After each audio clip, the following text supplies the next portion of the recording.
good morning, good day, good evening. I am as always your host, Brody Robertson, and today we are back for episode 102 of Tech Over Tea. And I didn't initially plan this, but there is quite a bit of meta news on the roster, on the schedule, whatever you want to call it today. I don't really care too much about Meta as a company. Like, I'm not always focusing what Meta is doing. If you don't know, if you somehow managed to miss the news like a couple months back, Meta is the new parent company to Facebook. They are the alphabet to Google, basically. So, I don't really follow them, but there was a couple of big topics that sort of made the rounds. I even made a video on one of them, or used that as like a jumping board, a springboard, to make a video. That one is the biggest topic. And you know what? We'll start with the biggest topic. So, let's see. Here it is. Meta lost a little bit of money. So, on February 6th, Meta suffers biggest one-day market landslide in US history with a $322 billion loss. So, their share price, their stock price, whatever you want to call it, fell by 26%. Now, since then, it hasn't recovered, but it is doing, if I recall correctly, it was doing slightly better. Let's see. No, take back what I said. It's still going down. Okay, it was doing slightly better here. Oh no, that's still down. It was doing slightly better over the hours, but overall, it's not. It's just really not doing well. It's doing really bad. So yeah, they lost quite a bit of money. Not just Facebook themselves, but I know there was a lot of people that had a lot of money in Facebook. If you pay attention at all to the Twitch streamer scene, I know that Amaranth lost a shitload of money. Let's see, Amaranth, Facebook. Facebook stock, not... Here we go. Loses nearly $300,000 in one day. So, like, yeah, some people lost quite a bit of money. To be fair, that's a lot of money to have in Facebook. I don't know why she had that much sitting in one place, but hey, it's her money, do whatever she wants. So, this was for any number of reasons, but not really like, when something like this happens, you can't say, oh, this one factor is what caused it, unless, the company was caught. I wanted to say, like, having slaves, but no, Apple does that. Child trafficking, maybe? Maybe that would make your stock price drop, but I don't know. Judging by how little people care about what companies are actually doing, yeah. Oh, yeah, sorry. I said $322 billion. It's 320 Australian. I don't know why this lists it in two different ways on the article. Anyway. So there are a couple of things that caused the stock price to go down. Firstly, you've got the concerns regarding the EU and Meta and Facebook, which I'll get into in just a bit. People aren't really sure, how long or if or what sort of deal is going to go on there regarding Facebook's existence in the EU. Also, there's just a general increase in the number of people who care about privacy. So, while Apple isn't a, perfect company when it comes to privacy, and they are doing their own data collection, or their own first-party data collection, when it comes to external services, Apple at least gives the idea that they care about privacy. They give you the ability to block, data collection by these apps, but still actually make use of the apps. So Instagram, Facebook, all of those companies were really whining about this when they were first trying to integrate it, being like, oh, if you don't share our data, you'll have to pay for Instagrams. Like, okay. You can just go away then. No one cares. Clearly, all of these other services don't need to collect your data to run, so I don't know why you need to do that. So, anyway, there's that issue. And also, there's a lot of people who are just, on the flip side of that, sort of not caring more, not caring is a better word. Not caring about Facebook and caring more about other services. So a lot of young people don't even have Facebook accounts and are spending their time on services like Twitter. Twitter's not the primary one now, but services like TikTok and services like Reddit even. A lot of people are moving away from Facebook to spend their time on other things. And I think that's a good thing. You probably should do that. Also, there's the thing I made a video on, a general lack of interest in what Meta is selling as the metaverse. If you haven't seen Meta's metaverse, VR, I'm not even going to use the term metaverse, it's a stupid term. If you haven't seen their VR MMO, it's the most, like, how do you describe it? Most corporate, sanitized, boring experience that you'll ever see.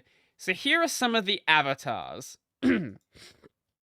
So if you're not watching the video right now, basically, they just look like you know, generic corporate art. You know, not the weird lanky body art that you'll see in a lot of corporate photos, but if you just imagine what a corporation would draw a cartoon person as, there's nothing exciting about it. It's just, this is a person. That is all. And I can see why a lot of people aren't super excited about it, because there are other VR experiences and other metaverse, if you want to use that term, experiences, which are offering something exciting. I don't really care about things like Sandbox and Axie Infinity, but they are doing really, really well. I especially don't care about them because they're shilling NFT nonsense, but they are actually offering something to people that they are at least somewhat interested in. And then you look at other VR chat experiences like VR chat, and what that offers, the creativity and the freedom that offers, is just nothing. What Meta is offering is nothing in comparison to that. Why would you want to, have a conversation in Horizon Worlds when you could do this in any of these other services? So I can totally see why people aren't interested in it, ignoring the whole fact that it's powered by Meta, and there's the whole data collection concerns that they're still going to have, because that's never going to change. They literally run an ad network while also collecting your data. It's the same problem that Google has with Google AdSense. They collect your data while running an ad network. It's very clearly a, conflict of interest, or maybe not conflict of interest, maybe that's not the best term, tying these two concepts too closely together. Because they're definitely not worried about the conflict. They're doing that to make the money. But I don't care about Meta. I don't know anyone who cares about Meta. I'm in a crowd of people who care about tech. Also, I did see a couple of amusing tweets from Edward Snowden, actually, about Horizon Worlds. So let's see if I can find them. He actually lives on Twitter. He tweets way too much. For someone like Edward Snowden, you'd be surprised by how much he's actually on Twitter. So let's see, where is it?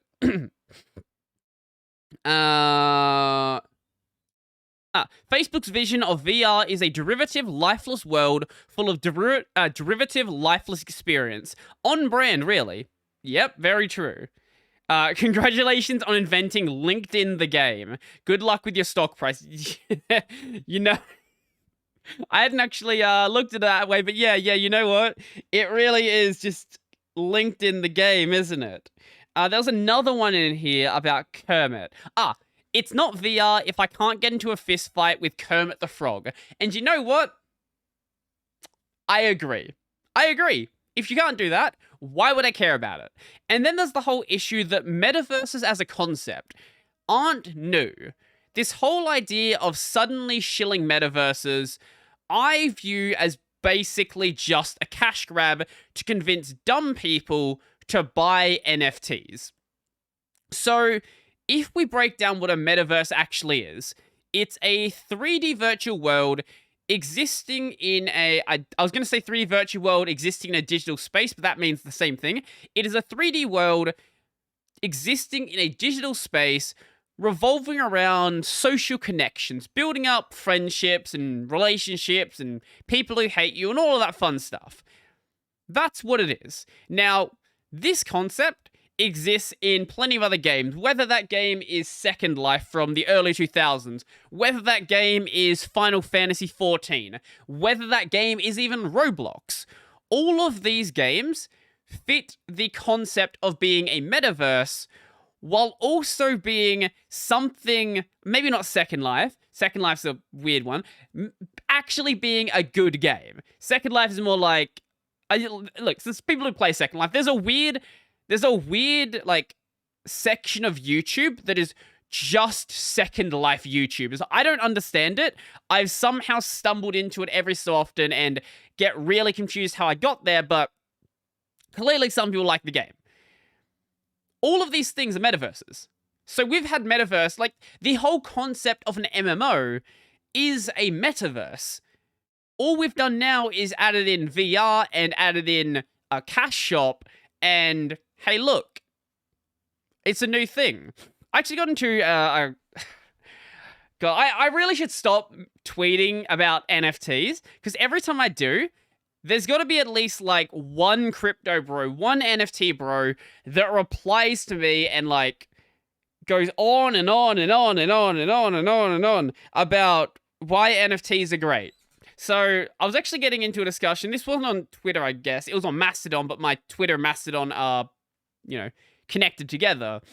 I was getting into a discussion with the writer of Boiling Steam, and he spent probably a good hour, I would have to say, going back and forth with me, explaining why so basically my original thing was, explain to me how a cash shop in a game, an auction house, real money auction house, whatever you want to call it, is different from adding an NFT shop into the game. Because from the user's perspective, these act as pretty much the same thing and offer the same level of value to their users. And he went into a big discussion about why NFTs are great, and I like, even after that discussion, I cannot see the merit to adding NFTs into a game. So, my issue with NFTs in the game, right? I don't have it, like, cash shops are one thing. I don't like cash shops to begin with, but let's say we have a cash shop. Why do you need a blockchain to have a functional cash shop? So, take games like CSGO, like Diablo 3, like TF2, any game that has a real money auction house component. Even if that is, like, external to the game itself, it still has a real money auction house component connected to the game in an official way. Why do you need a blockchain to do that functionality? I don't see why. Sure, you could make the argument that all of the transactions are, on the blockchain and they can't be modified. But why does that matter in this case? Sure, you have the transaction history, but what value does the transaction history actually have? The only people who care about the transaction history are the company. And in many ways, having that transaction history always stored might be a bad thing, because maybe you bought something you don't want associated with your name. Now it's always going to be there. So there are downsides to having something always stored on the blockchain. It's not just, oh, it's immutable, that must mean it's instantly a good thing. Immutability is actually it's one of the draws and one of the massive drawbacks of a blockchain. Also, there are issues with, hey, the whole idea of needing a blockchain to sell items. So, the item will not function outside of the game, right? So, if the item will not function outside of the game, why do you need a system that functions outside of the game to sell the item? Sure, you could sell around some, let's use Final Fantasy XIV. Let's say we have a white beret. So we sell around this white beret, and we have a blockchain that exists external to the game, you can sell this white beret without ever having a Final Fantasy XIV account. But why would you do that? Besides trying to, shill it and flip it to make money, what value does that offer to the people actually playing the game? My argument there is it offers nothing. And then there's the argument of, okay, so if you buy the NFT, then that can never be taken away from you. Okay, so that is a fair argument. Yeah, if you buy this, then if your account gets banned, then you could just link the wallet to a new account, and then you still have all your same items. Fair enough. Except it doesn't work like that, because while the NFT on the blockchain, while the blockchain, all that fun stuff is going to be immutable, we're ignoring this whole front end. So all a blockchain is a database. A blockchain is a database.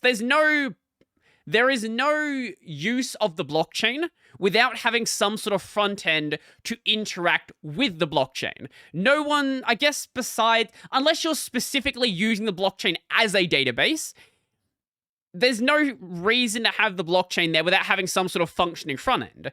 Now, the problem with functioning front ends is, even if you own an NFT, let's say we have an NFT with a certain ID, and then your account gets banned. What the owner of that blockchain could do, what the owner of that game could do, is then blacklist every single NFT you had associated with your account, and if you make a new account, now you can no longer use those items in the game. Sure, you own them, but now they're worthless. This is the problem. No one wants to discuss the issue of front ends when we're talking about this whole issue.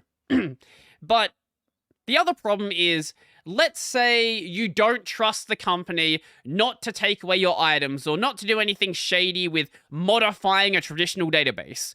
Why do you trust them with a blockchain? Because sure, the blockchain is there right now, but what if they just decide, hey, all of this stuff you bought on the blockchain, this no longer matters because we're going to remove the blockchain. Sure, you own it, but once again, it's lost all value because the entire use case has been taken away.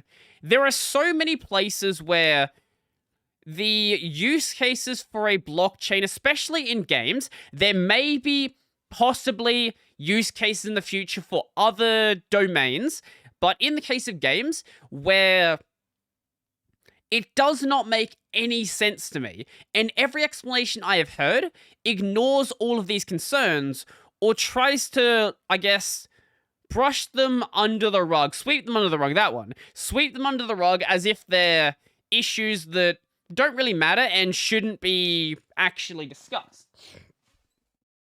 If we're talking about, now, NFTs in a separate context, let's say we're talking in the ticketing context, or someone's brought up the argument of housing. Let's say, the deed to the house is handled through an NFT. Let's say we're in this magical world where governments are, accepting of NFTs, which is not the direction we're going down right now.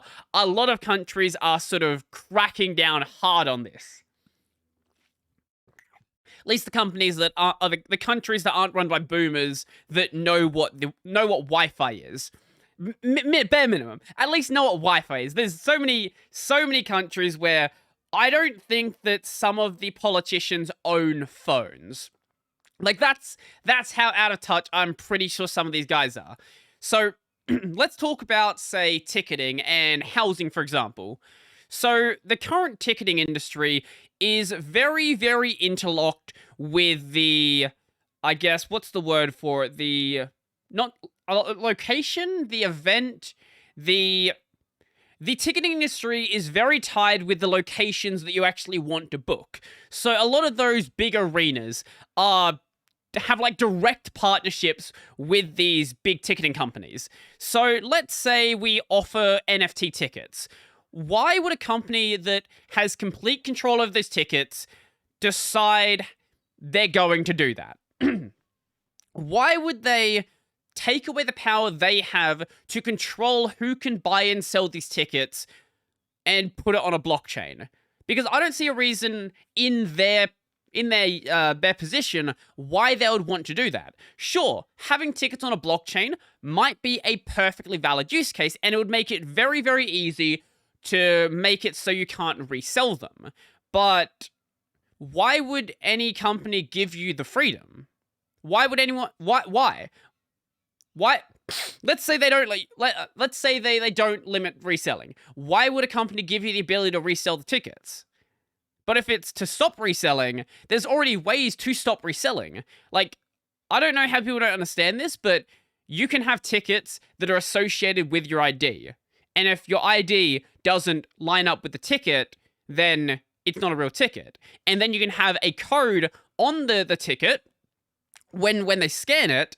If the information on the ticket, on the QR code, doesn't align with the information on their system, then that is not a valid ticket, or that's been a ticket that's been resold. There are basic ways to stop ticket reselling without needing a blockchain, and there's no reason why companies would want to encourage it when they already don't like the idea of ticket reselling.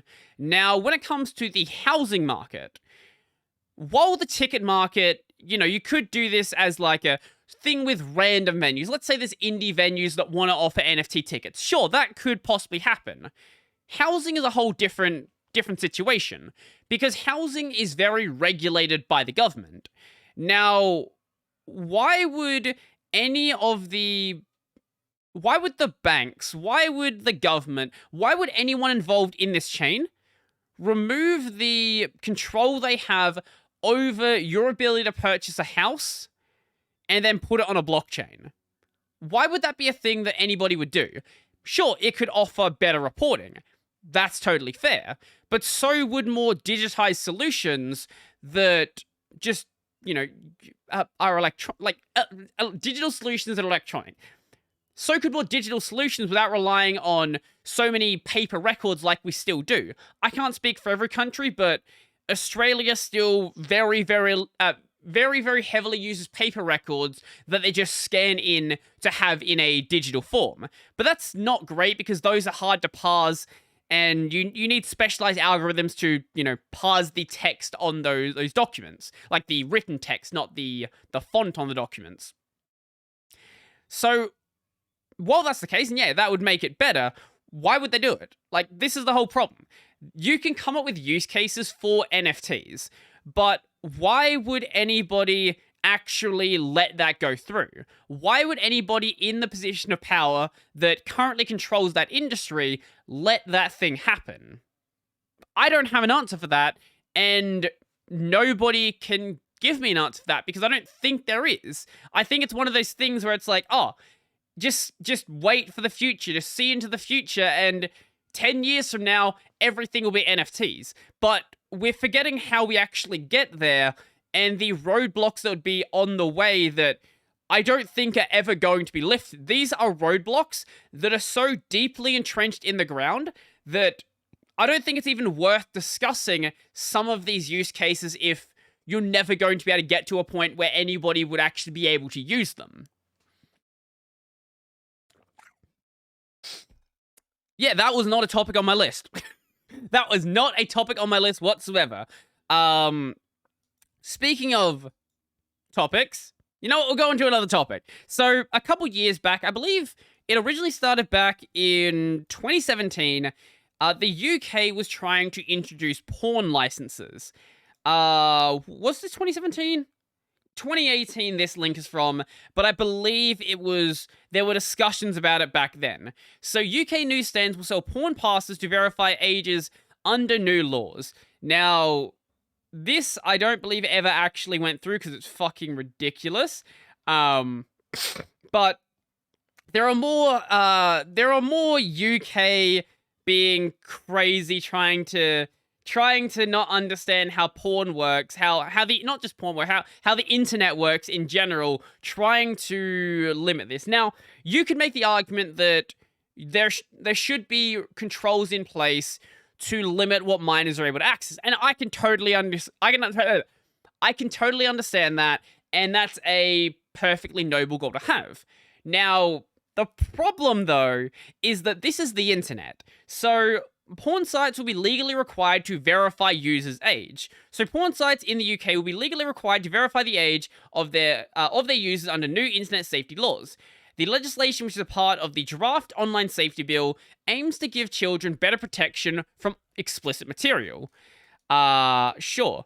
The measures to ensure users are 18 or over could see people asked to prove they own a credit card or confirm their age via a third-party service. Now, the own a credit card one is kind of ridiculous because I didn't actually have a credit card till I was 21, probably like 22 actually. So there's a lot of people out there who don't have credit cards because a lot of people don't understand the value of having credit. You have people in, the Luke Smith, and no, you know what, Luke actually does care about credit cards because he performs credit scammy stuff. There are a lot of people who are in like the G crowd that don't understand the value of credit, just see credit as a bad thing. But credit is incredibly useful if you actually want to be able to, purchase things like a house or purchase a expensive car. Not even expensive, just get a car loan. So sites that fail to act could be fined up to 10% of their global turnover. The online safety bill is expected to be introduced to Parliament over the next few months and is designed to protect users from harmful content. Okay, so yeah, the previous measures were dropped in 2019. The porn licenses. So children's safety groups have been long calling for age verification on porn sites over fears it's too easy for minors to access publicly available material online.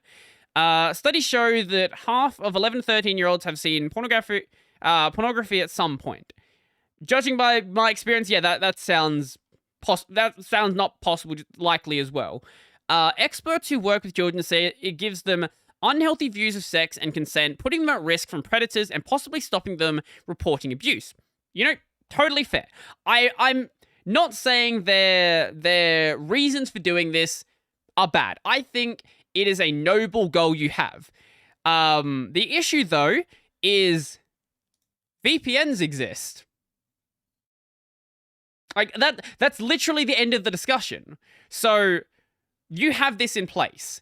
And then what you do is you download a VPN, you download one of the free VPNs even, you route to any other country, like the US.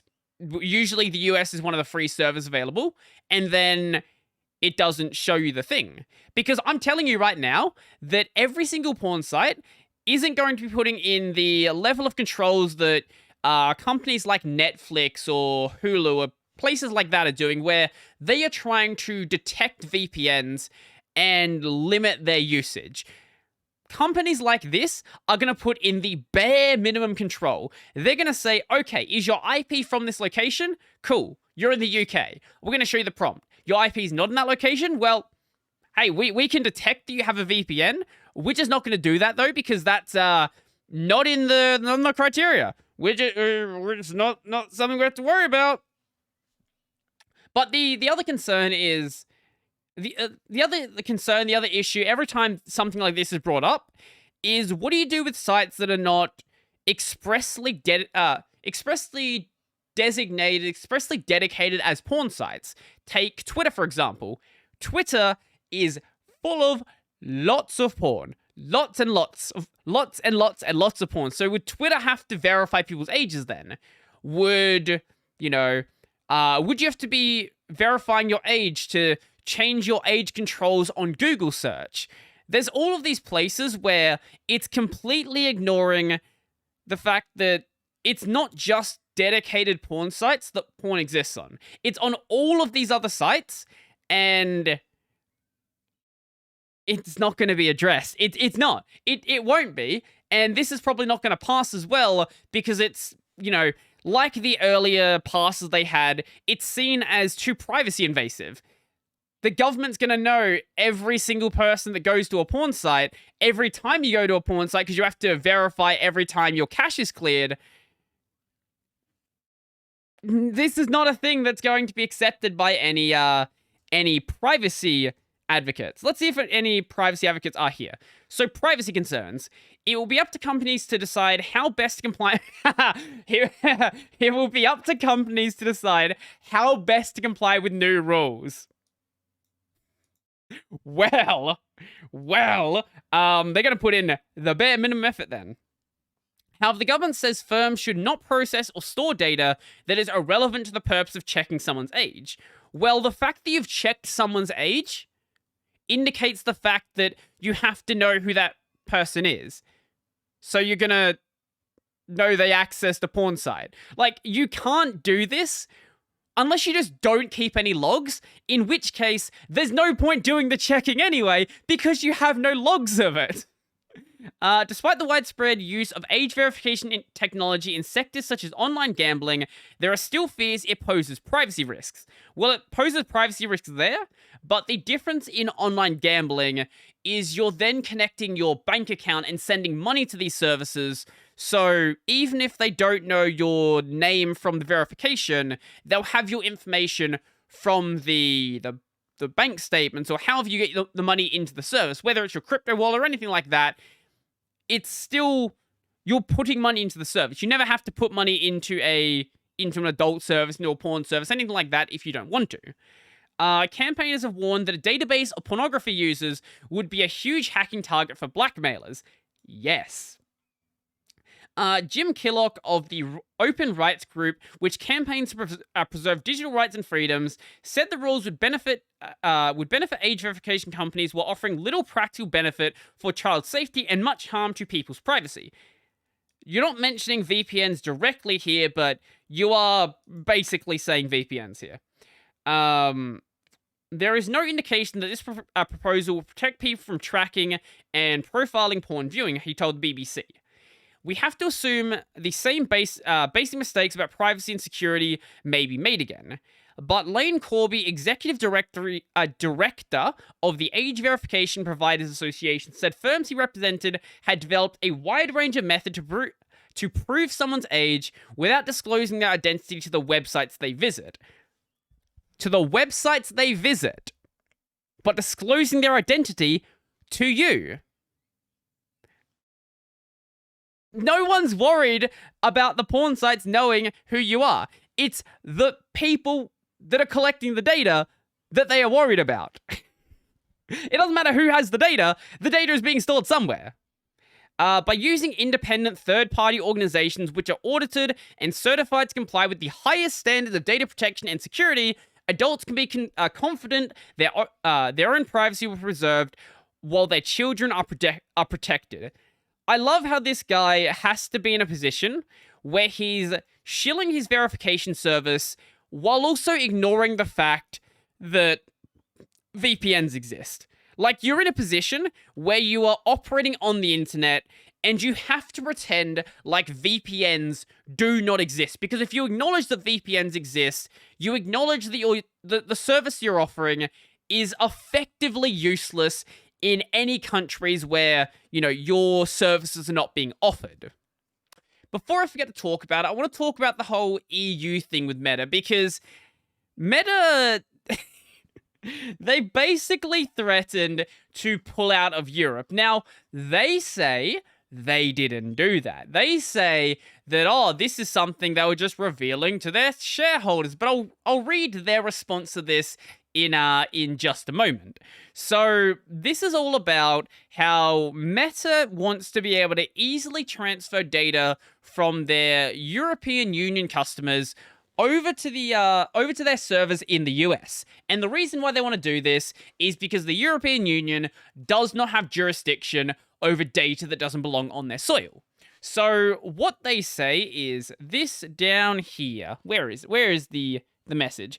If a new transatlantic data transfer framework is not adopted and we are unable to continue to rely on SCCs or rely upon other alternative means of data transfer from Europe to the United States, we will likely be unable to offer a number of our significant products and services, including Facebook and Instagram, in Europe, which would materially and adversely affect our business, financial condition, and results of operations. Now, this wording is genuinely hilarious because you're complaining that your business practices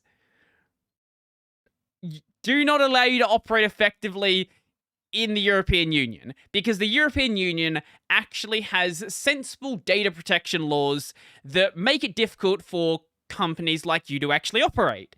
Now, after this statement and after it made the rounds in all of the news outlets that care at all about talking about Meta, which is all of them, they put out this statement right here. So Meta is absolutely not threatening to leave Europe. So Meta is not wanting or threatening to leave Europe, and any reporting that implies we do is simply not true.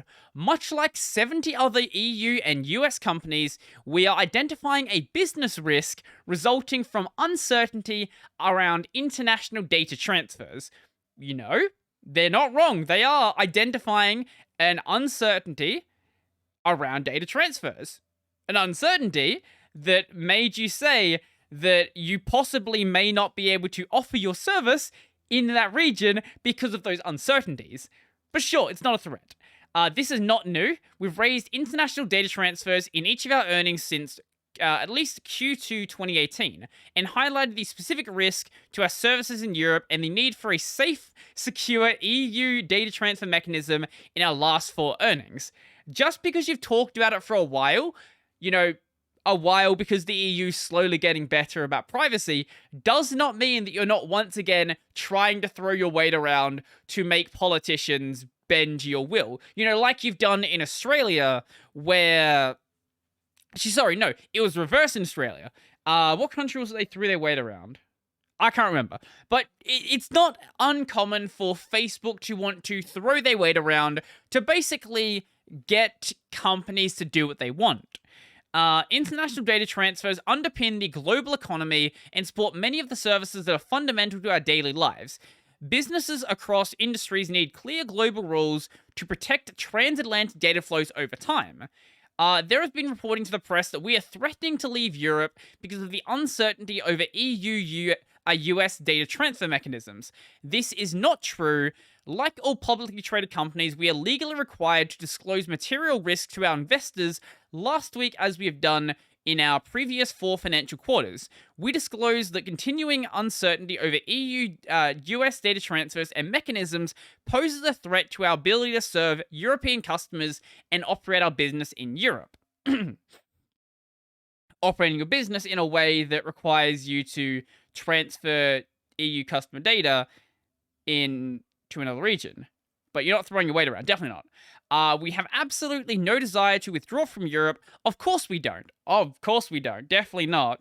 But the simple reality is that Meta, like any other business, organization, and services, relies on data transfers between the EU and US in order to operate our global services.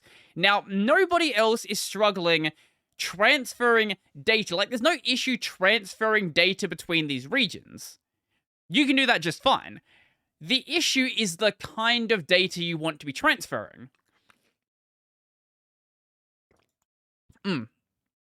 We're not alone. At least 70 other companies across a wide range of industries, including 10 European businesses, have also raised the risks around data transfers in the earnings filings. Let's see. We have absolutely no desire to withdraw from Europe. No, I read that one. International data transfers underpin the global economy and support many of the services that are fundamental to our daily lives. For many years, the legal framework supporting the transfer of data across the Atlantic has faced severe disruption. The Safe Harbor Agreement was struck down by the European Court of Justice in 2015. Last summer, Privacy Shield, which was used by more than 5,000 customers on both sides of the Atlantic, was also invalidated by the European Court of Justice. I do not know about these 2 specific cases, so I cannot comment on them. These decisions have been made based on a conflict between EU and US laws over the protection of data. We want to see the fundamental rights of EU users protected, and we want the internet to continue to operate as it was intended, without friction, in compliance with applicable laws, but not confined by national borders. In compliance with applicable laws, but not confined by national borders. I might just be misunderstanding that. But I do like to see how they describe it as the fundamental rights of EU users protected, but they're fine violating the rights of users in other regions because, hey, there's a conflict between EU and US laws over the protection of data. So, like, in the US, unless you're in California, Yeah, fucked, I guess. Businesses need clear global rules to protect transatlantic data flows over the long term. I do agree with this. I think that every country should operate in a more, not operate in a more European Union like fashion, operate with more European Union like data protection laws, because right now they are far ahead of the pack. Basically, only California is even remotely similar, but definitely nowhere near the level of the European Union. Like other companies across a wide range of industries, we are closely monitoring the potential impact to the millions of people and businesses who use our service as these developments progress. Like other international and European businesses, brands, and trade organizations, we hope to see continued progress in negotiations for a privacy shield replacement to protect transatlantic data transfers, ensure robust privacy protections, and keep global communities, economies, and businesses and families connected. And you know what? That all sounds lovely. That sounds so lovely. We're not going to specifically bring up any of the EU laws that get in the way of us collecting data, but you know what? It sounds lovely as it does, doesn't it? Meta just wants to protect. They just want to protect EU users' data. They don't want to strong arm the EU into, changing their laws to make it so you don't need to have as much protection there, or maybe there's some exemption for the way that Facebook operates. No, Facebook and Meta would never, ever, ever do such a thing. They are a totally above-board company that everybody clearly respects. Yeah, it's not fucking true at all, is it? So that's enough Meta for now. I want to talk about some gaming topics. We actually have quite a bit of gaming stuff on here. And the first one I want to talk about is this really, really weird keyboard replacement. Now, it's not a keyboard replacement entirely. It's not going to replace your entire keyboard, but in a gaming context, for certain types of games, it might do so. So this is the Alt motion controller, and do we have a picture of it here, or do we just have the videos? We do not have a picture here, but there should be a link to the website. Yes. Here it is. The Alt motion controller, the Avatar motion controller. This isn't a replacement for your mouse. So unlike a lot of controllers out there, a lot of different interaction methods, this is not going to replace your mouse. It's thumbsticks. You're never going to want to replace a mouse with thumbsticks. That's just dumb. But also, only having 3 things, it might seem very limited, but let's see some of the demos here. Obviously, I cannot play. I probably could play the audio. I'm not going to play the audio, though. I'll let you see the demo on screen. Can we get to actual gameplay, not just... Yeah, here we go. So, I'll show you how the interactions actually work in a moment, but movement obviously works fine. You have a joystick there. But with only 3 joysticks, you might be really confused about how you would do anything that's not that. Clearly, he's picking stuff up and doing everything, you'd normally expect to do in a game. Different button to press to do that. All of that fun stuff. There's another one here for Doom as well. It works basically the same way. Once again, obviously, movement isn't a concern really at all because it's a thumbstick. But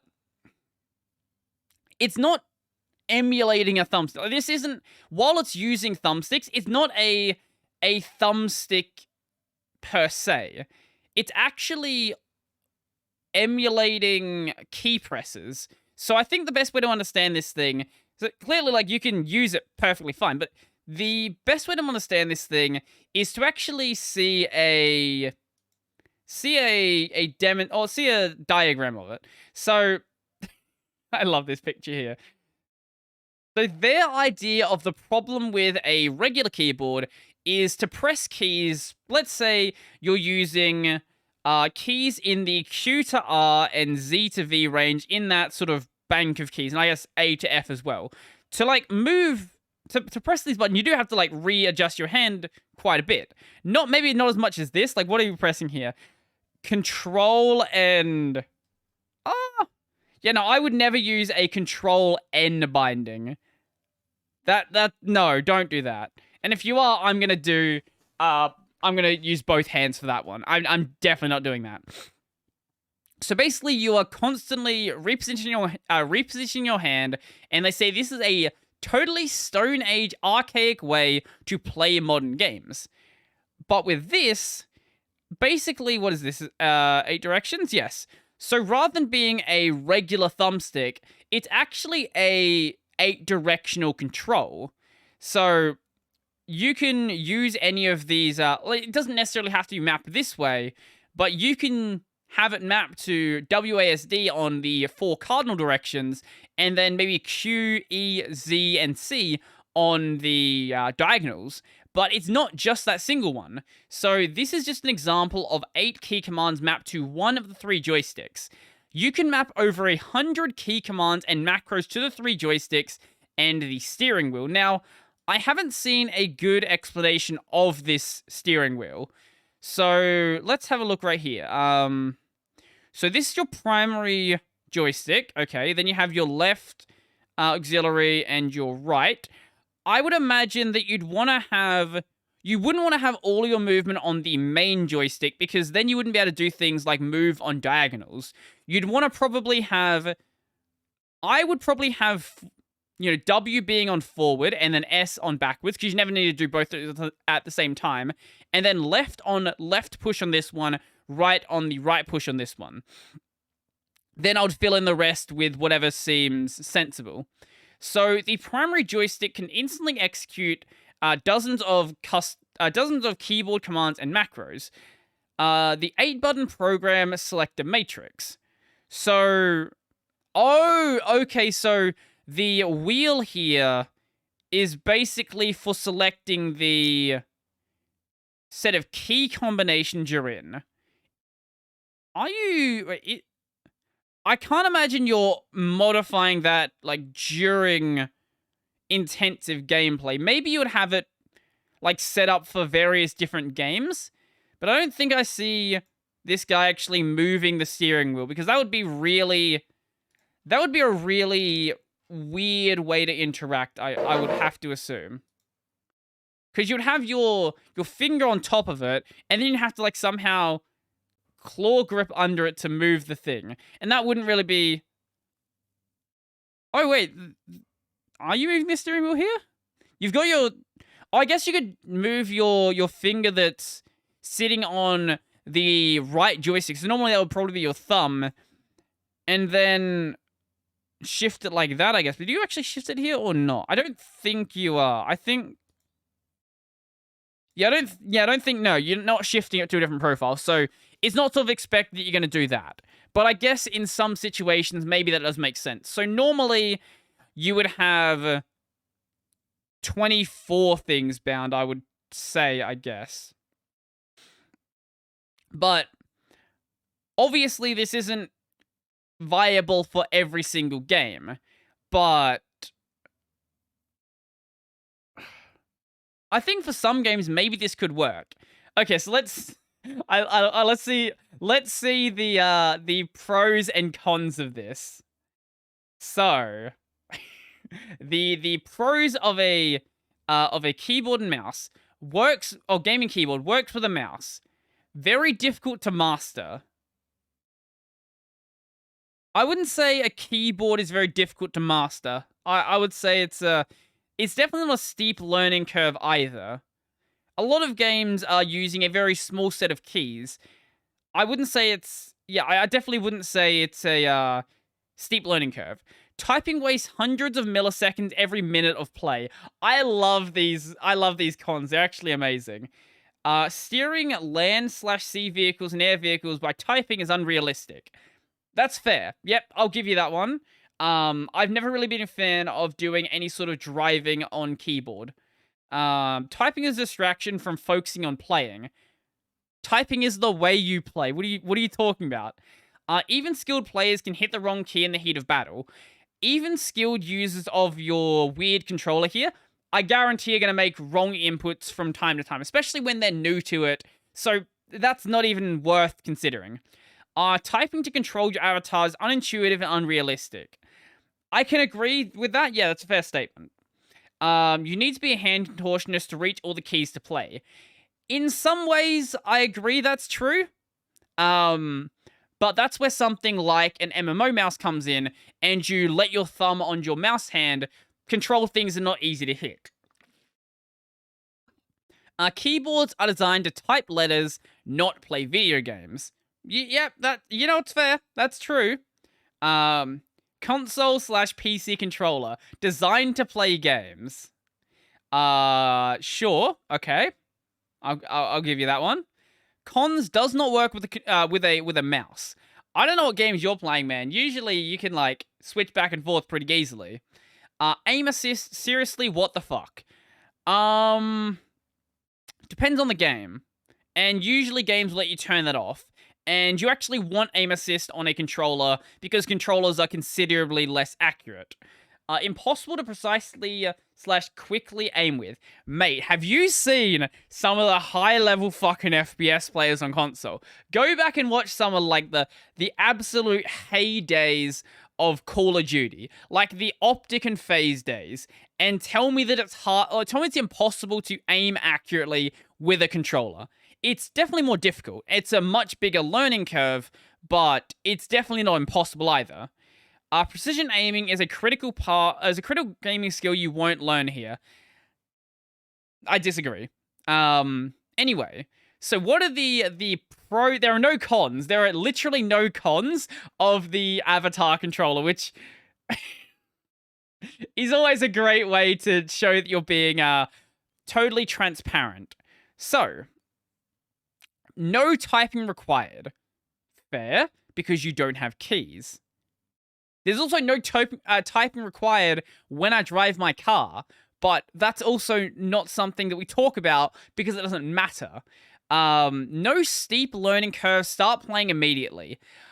I would argue that due to this being a whole new interaction method where you're using thumbsticks to interact with keyboard controls, I would imagine this would be maybe not a super steep learning curve, but there is a steep learning curve here, and it is going to take quite a bit of time to actually learn. Designed to play FPS, action, and any games. Mate, you don't want to be saying any games there. Without an MMO mouse, you're not playing an MMO with this. It's not going to happen. You literally do not have enough keys to play an MMO.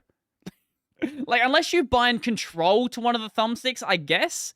Like, you're not hitting all your hotbar without a MMO mouse. It's just not going to happen. So, maybe not for MMOs, but I think you could possibly set it up in a way where you could play an MMO. I don't think it would be as effective because you'd have to have control and shift bound to one of the sticks, and if you did that, then you wouldn't be able to move left or right. And there's many times when you want to be kiting enemies, and that just wouldn't work. Faster than typing on a keyboard. I'd have to try it out myself to tell you that, but I imagine it could be. Especially without having to worry about the hand, rejiggering, all of that fun stuff. I think if you got used to it, this could certainly be easier, quicker than typing on a keyboard. Easier and more fun than typing on a keyboard. That's the same statement that you said already. It's probably more fun. It's different. It's a new interaction method. I could certainly see that being interesting. Includes a built-in analog steering wheel. That's not a pro, that is a feature. No constant repositioning of your hands and fingers. Yeah, that seems like that's the case. I guess early on you probably still would be, though, just because you're not really comfortable using it out of the box. I hope that, like, Linus Tech Tips ends up doing a video on this if it ever does exist. Let's see. Joysticks have trigger sensitivity controls. I'm not sure what that means. Works with your favorite mouse? Yes, because it's not a mouse. Incredibly immersive and realistic gameplay. Yeah, it's definitely realistic when I start walking forward by pushing a stick forward. Shut the fuck up. Shut the fuck up. You know what you're talking about. Features vector dimensioning controller. That doesn't mean anything. Those are just words. Easy to use whether you are 5 or 105. Actually, you know what? That might actually be a fair argument, because as a 5-year-old, you would probably struggle to hit many of the keys on your keyboard. I think you would still probably be able to use this even if you're fairly young, assuming you don't have, like, baby hands. Intuitive joystick avatar motion control. That's just a feature. That's not a pro. Individually adaptable, flexible, and versatile. Sure. Steer with the wheel or... Oh! Wait. You did not mention that's what the steering wheel could do. Hold up. The steering wheel can be used... Wait, is the... Oh, are those two separate things? So the steering wheel... Okay. So the steering wheel is separate from the mode selector. That's a horrible diagram. That is a really bad diagram.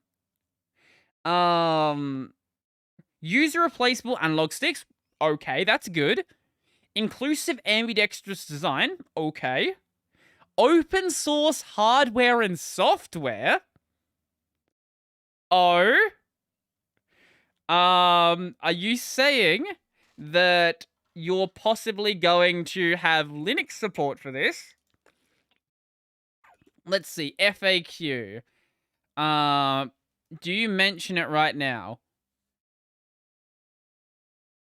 Is the old Avatar motion controller compatible with macOS or Linux?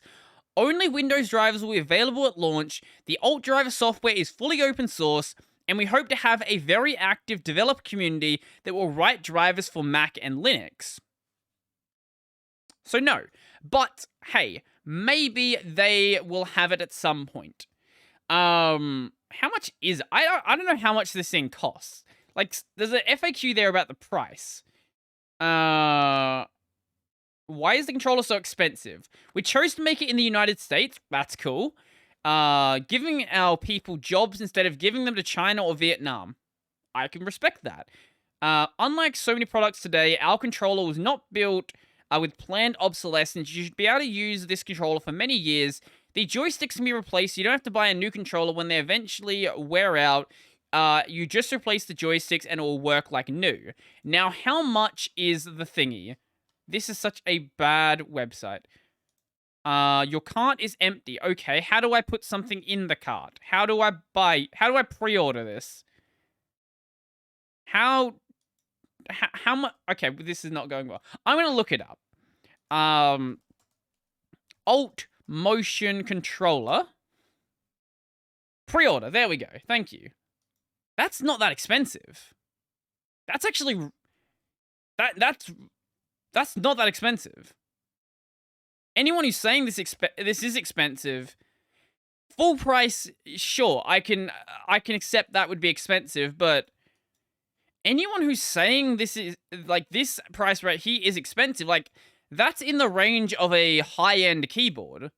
And this is clearly, like, a very, you know, specialized designer device. Like, that's not a ridiculous price. $250? At $250, I would have to... I don't know. I think I would have to know what it's like first before I would consider actually using it.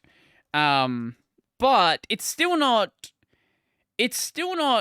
completely, I guess, what's the word? Completely, out of everyone's price range. I don't know. Look, if it ends up being good, maybe I'll get one. I'm perfectly fine trying out new things, and it sounds like content, especially if it does get a a set of Linux drivers. If it gets Linux drivers, I'm without a doubt using it. Like, I'll at least try it. Especially when places like Linus Tech Tips end up trying it, if it's good, then sure, yeah, absolutely. But we'll see. I don't know what it's gonna be like. So, speaking of games, I mentioned Final Fantasy before. So I've been leveling up a lot of alt jobs. I've by no means done all of the jobs available to me in A Realm Reborn. Like, there's plenty of things I still could be doing. FF14. Let's see if I can I bring up my account? Here we go.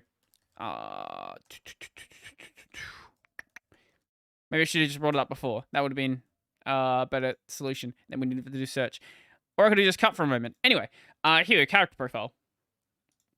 So, by no means leveled up all of the jobs available to me in Realm Reborn. Like, I still can do Marauder, Dark Knight, Pugilist, Lancer, Rogue, Conjurer.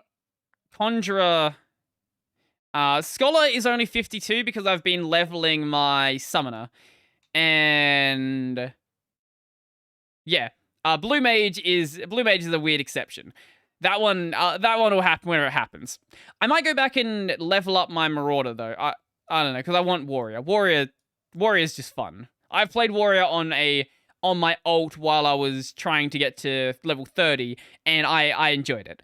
But now that I've gotten a couple of things leveled, I wasn't really sure about what I was going to go into the next set of patches with. So I finished the baseline Realm Reborn stuff, and now I'm doing the patch content.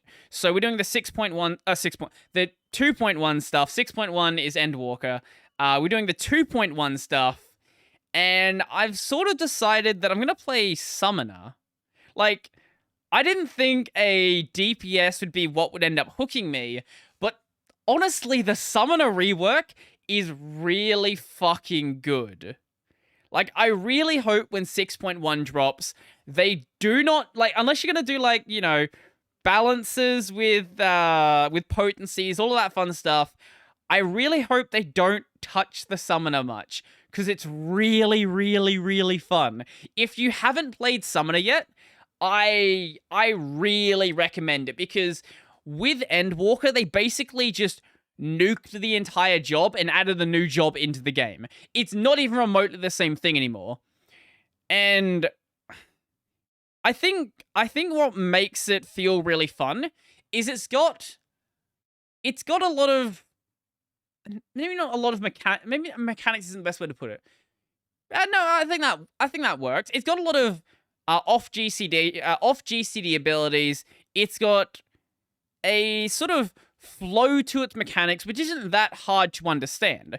So when you hit, I don't know what level it is, but when you start unlocking your carbuncles, so you get your first one, then you got your yellow carbuncle and your red carbuncle, then you basically have this really fun rotation where you're basically always summoning stuff. So those ultimately get replaced with Ifrit, Titan, and Garuda, but the mechanics are the same. So you'll use your ability to activate your, I can't remember what it's called, your summon gauge, I'm going to call it, because that's basically what it is. So that'll have a 15-second cooldown, and once that cooldown is over, then you can start summoning the various things. And you don't just get to summon one of them, you actually summon all of them. So by the time you've cycled through Ifrit, Titan, and Garuda, or whatever order they're in, whatever. I always start from the Garuda side and then work my way down. It doesn't matter which order you work your way in, because you're going to be using them all anyway, unless you're trying to match burst windows of other people in your party. But if you're not matching burst windows, it doesn't really matter which order you do it in. At the end of the day, you're going to be doing all of the damage anyway. So basically, you cycle your way through all of these summons, and when you summon each of the eggies, they're called, you will get a really powerful attack from the summon, and you'll also be given this gauge where you can use a a modified version of your base spell. So there's Ruby Rain, Topaz Rain, and Emerald Rain. That one, yes. And these do modified versions. Did I say Rain? I meant Ruin. Ruin is what I meant to say. Ruby Ruin, Emerald Ruin, and Topaz Ruin. Yes. So the Garuda ones, those are really quick because Garuda, is really quick. Then Titan is a bit slower, but still instant cast. Then when you get to Ifrit, Ifrit is really powerful, but there is a cast timer on these, so using those ones might be a little more difficult. So maybe you want to go and combine your Ifrit abilities with your Swift cast, for example, and then get the damage out a little bit quicker. And then once that cycle is done, there's about 10 seconds if you do your rotation properly, where, at least at my level, you're just going through your regular, using your Ruin ability, maybe you're using your Aether Flow abilities, and you're just getting out some extra damage before the rotation starts again. And then you just keep doing that rotation basically until everything is dead. And everything dies really quickly. Like, Summoner, you don't have to be good at Summoner, and Summoner does a fucking lot of damage. I don't know where it sits on the FF logs right now, but I'm not good at Summoner, and it always feels like I'm just tearing enemies apart compared to most of my party. This might just be the fact that there's a lot of really bad players on Oceania, but, like, even when I've run into decent enough players, like, Summoner seems to just tear shit apart. So Summoner is going to be what I go into the next section of the game with, and then from there, I don't know. I do want to actually properly try out healers. So Scholar would be a concern right now, unless I, like, drop back to a lower, do dungeons at a lower level, because being level 52, because they're both based on Arcanist, they share the same level pool. So, yeah, I don't know how to play Scholar, and it's level 50. So basically, I'm like someone who's bought a boost, and that wouldn't be fun. So maybe I'll learn as a Conjurer, so as a White Mage. But if I drop back to, like, doing Sastasha and things like that, I guess I could learn Scholar like that. That's certainly one way to do it, but I'm not too sure. And I'm certainly going to go back and, I mentioned before, I'm going to go back and try Warrior and Dark Knight, all that fun stuff. I've not really done melee DPS. I do have a level 50 Samurai, but Samurai starts at level 50. And Samurai is boring as fuck at level 50. I don't know how anybody became a Samurai main when Samurai first dropped, because it's not fun. It's really not. If you enjoy Samurai, like, that's cool to me. You can enjoy your Samurai. I'm just going to play anything else. I also do enjoy Black Mage, but I think why I prefer Summoner more than Black Mage is when I play a caster, I like to be a relatively mobile caster. While Black Mages are more mobile than they used to be, there's still a lot of things where, Black Mages don't move. They have a lot of things with cast times. They have ley lines. Sure, you have your Swift cast, and there's some other things you get, like your instant cast Fire 3, but at the end of the day, Black Mage is more about getting out of the way of damage, doing a shitload of damage, or cutting AoE times as fucking close as possible, and then slide casting your way out. So you stand in the AoE, you don't move, you get your cast out, like, just before it's about to end, you move, you get out of the AoE, and you don't die. That's how you play a Black Mage. Summoner, though, it's a lot more running around, doing fun stuff like that. It's sort of, there is certainly cast time stuff on it, but I would say it's sort of between a Bard or any of the other physical range DPS and a Black Mage. It's somewhere in the middle. Like, you have a lot of instant cast stuff, but then you also have some things which are cast time based. And I think it adds a nice dynamic to the way you actually play Summoner. Granted, I've only played it to level 50 or level 52, I guess, so I can't really say what it's like after that, but when I get up to Heaven's Ward, if I decide to keep playing Summoner then, we'll see what it's like then. I am obviously going to be leveling every job to max level at some point, even the crafting and gathering jobs. It's just a matter of, when we get to the point where I have content at that level, because I can get to max level right now. Problem with that is because I haven't done any of the expansions, there'll be no max level content. On the note of Final Fantasy, though, I'm also considering doing some Final Fantasy streams. Now, I don't know how I actually want to handle it. So, I don't know if I want to put it in the place of my regular streams.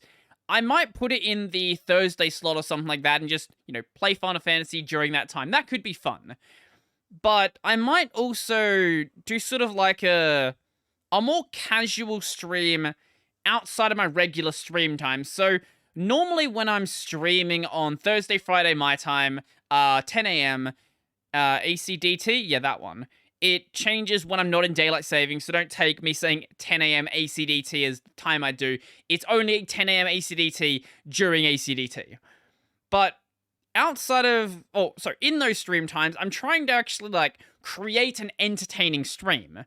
But it might be fun to do streams in, my general off time, on the Saturday and Sunday, and not make it as serious of a thing. Just stream whatever it is I'm doing. Be like, I'm gonna play some... I'm gonna level my jobs. I'm gonna do gold source. I'm gonna do anything like this. Not really treat it as, that serious of a thing. Just have fun with it. Maybe not even stream it on YouTube. Maybe just stream it on Twitch even. Because then I wouldn't have to make a thumbnail. I don't know. Maybe I'd make a thumbnail and just do whatever. Be like, yeah, I'm gonna play Final Fantasy. If I did do that, though, I wouldn't be putting on... I probably wouldn't even have my lights on, to be honest. I didn't even know to have my webcam on. I might just, have the game playing there, have the mic on, obviously still be talking, because why would you watch a stream of someone playing Final Fantasy if they're not going to provide any sort of entertainment whatsoever, but not treat it as, this is a stream, this is, a actual thing we're doing. Just be like, yeah, you know what? I'm going to throw the stream on and just have some fun. Because I do enjoy streaming, and recently I've actually been building up a bit of an audience on the gaming channel.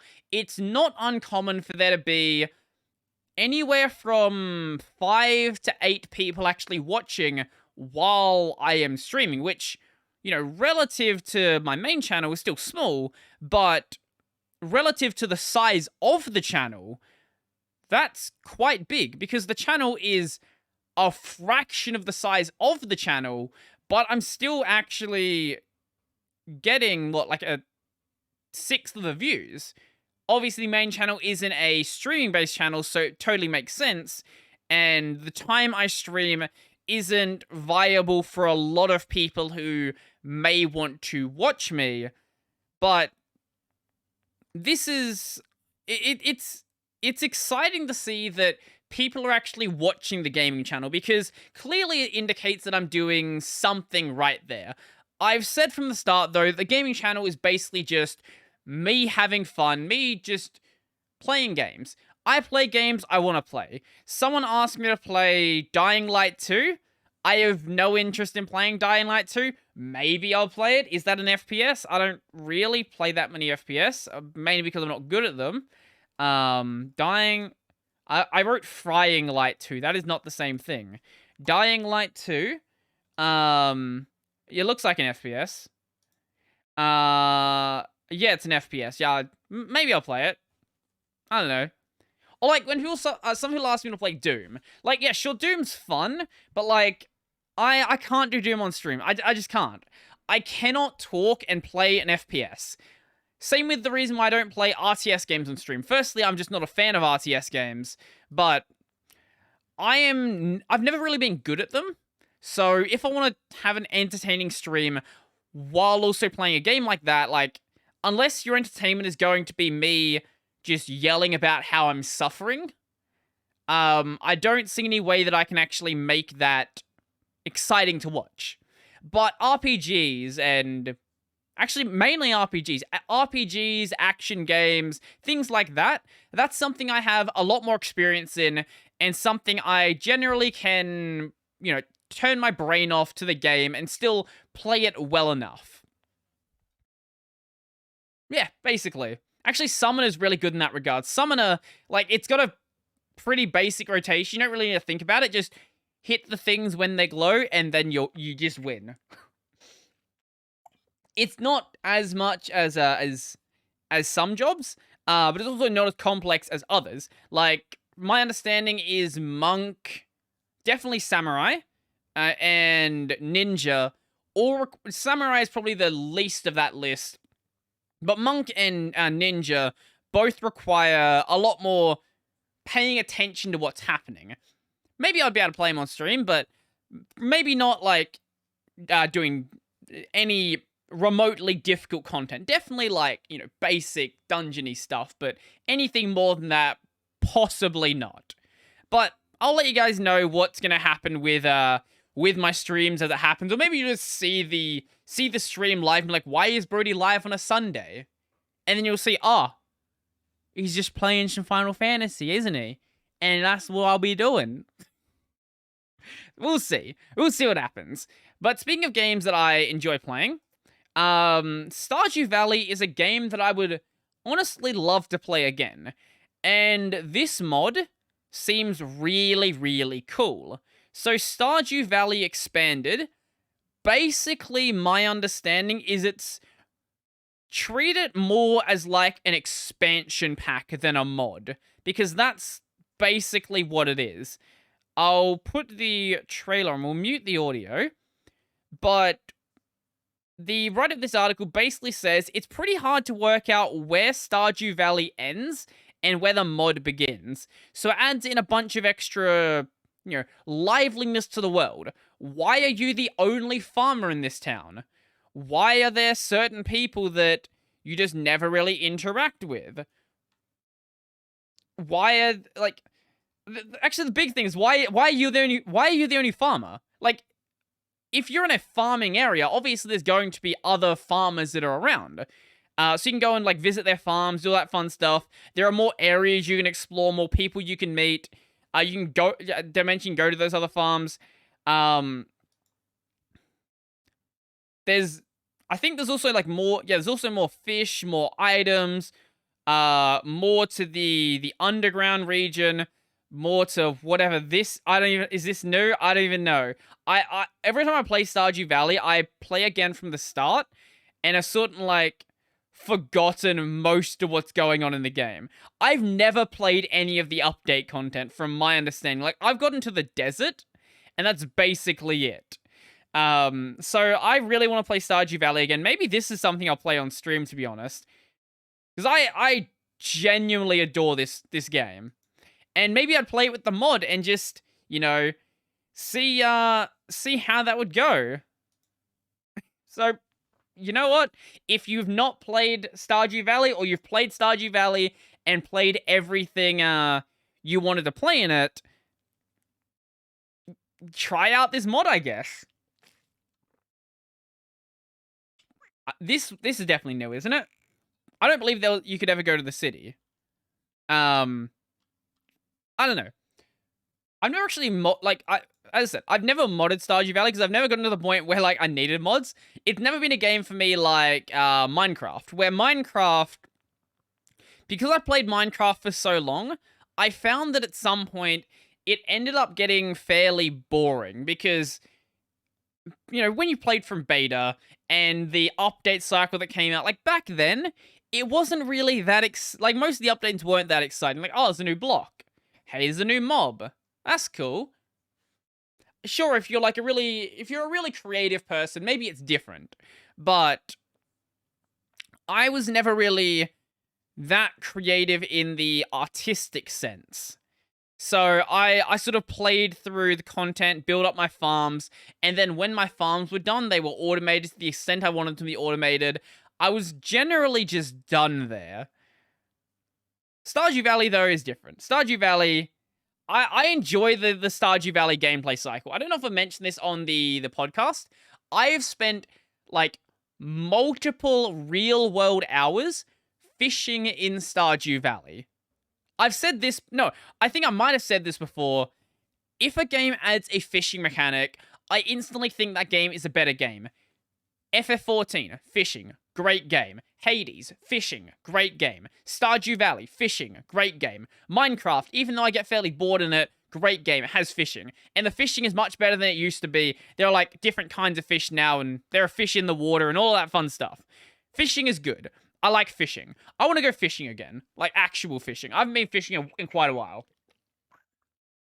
Maybe that's something I need to do before the the cold seasons end up starting again, and it's not really a pleasant time to go and do that. I don't know. Maybe I'll take like a weekend off or a week off YouTube or something and do that. I've been meaning to take time off. I've like planned everything to take time off like months in advance. I just never actually took the time off. So like I've got an entire week of videos queued up to go and do that. It's just a matter of actually sitting down and saying, this is when I'm going to stop. This is when I'm going to go and do whatever it is I'm going to do. Travel across the state or something. Go visit some family. Whatever I want to do. It's just a matter of doing it. Which is the reason why we don't have guests on the podcast. Because it's just a matter of me sending DMs. And I'm lazy. Yep. Speaking of being lazy, imagine being so lazy that you just wait in a queue for 24 hours to play a game. So, Mortal Online 2 is a hardcore sandbox MMO. By hardcore, it means full loot. It's full loot. I never really liked the looting system in RuneScape. I've never really liked looting systems in any games. If I die, I don't want to lose my stuff. But Mortal Online 2 has like a small community of people that want to play the game. And there was a 24-hour queue on launch day. Now, to be fair, launch day problems are fine. The problem is when launch day problems go past the launch day. So, my understanding, this lasted a couple of days after launch, but here we go. So, it had, according to SteamDB, it had an all-time peak of 1,185 players. Mortal Online 2 has sold 110,000 copies. Of course, not all these players here are online at the same time. According to SteamDB, Mortal Online is peaked at 9,600 players. So, the funny thing about this is, because we know how many players are online, and know how many players were in the queue, you can work out how many players the server can support. And I think it was around like 2,000 or 3,000, judging by the numbers that I've heard. So, this is the thing, right? What makes Mortal Online, what they sell it on, is rather than having a bunch of separate servers, it exists in this individual world. All the players in this MMO are in the same world. Now, the issue with this idea is that that's not viable. I don't know what sort of magical server technology they're trying to operate here, where they think, I think they said they want to have 100,000 people on the same server. Mortal Online to 100k people, same server. I believe that's the general idea that they've been saying. Either way, they want to have all the players in this game on a single server, which has its problems, because you generally can't build servers that do that. Oh yeah, they did say 100,000 people, which is insane. Hey, if you could do it, I would love to see it, but it seems like you're struggling with 3,000 right now.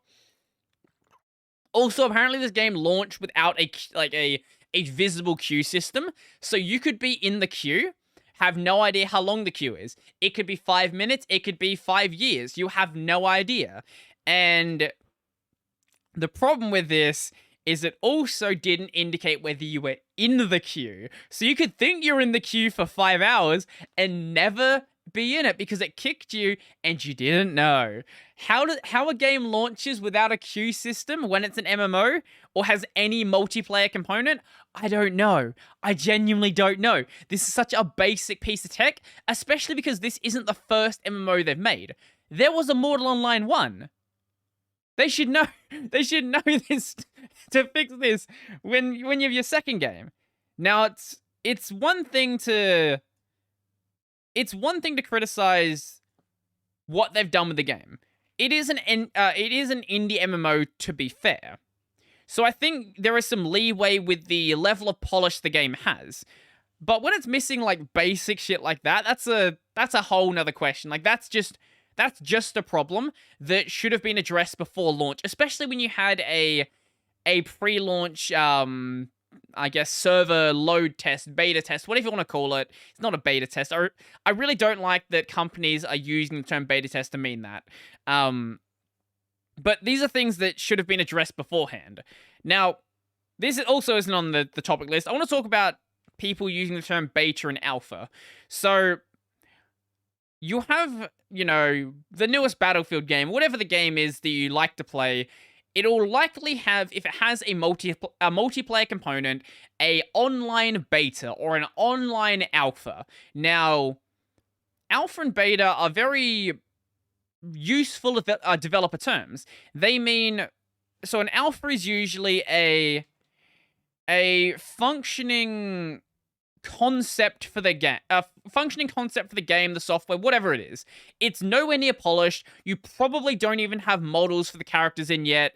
A lot of the things still, require vast work. You haven't even worried about doing things like balancing in the case of a game. That is an alpha.